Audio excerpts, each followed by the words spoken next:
গতিকে সেই গুৱাহাটীত আপোনালোক দিব বিচাৰিছোঁ যে আমাৰ স্কুলবোৰতো বিশেষ প্ৰয়োজন সম্পন্ন শিশু থাকে। আপোনালোকে চিনাক্তকৰণ কৰি যদি আপোনালোকে চিনাক্তকৰণত অসুবিধা পায় তেনেহ'লে আমাৰ ব্লকত এটা ইনক্লুচিভ এডুকেশ্যনেল ইউনিট আছে, তাত যোগাযোগ কৰিব।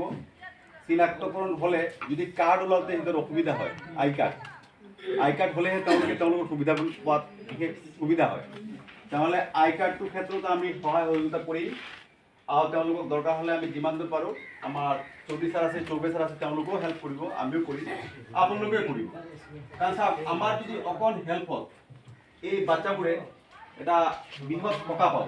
কাৰণ যদি আই কাৰ্ডটো হৈ যায় আৰু তেওঁলোকে CWCৰ পৰা মাহিলী 4,000 টকালৈকে পেঞ্চন এটা স্কিম আছে, ব্লকৰ পৰা 1,000 আছে, আৰু আমাৰ যোগীজান ব্লকৰ যি ইনক্লুচিভ এডুকেশ্যন তাত এই বাচ্চাবোৰত স্কট এলাউন্স আৰু বাচ্চাৰ বছৰি প্ৰায় 6,000, 4,000, 5,000 কিবা এটা পায়।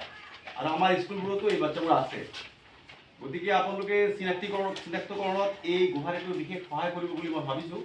আপোনালোকে দিম আৰু আপোনালোকে এই বাচ্চাবোৰ যদি পায় আপোনালোকে অলপ হেল্প কৰিব, কাৰণ আমাৰ দ্বাৰা তেওঁলোকৰ পৰিয়ালো অলপ সকাহ পাব। গতিকে এইখিনি আমি এতিয়া গুৱাহাটীটো দিম আপোনালোকক।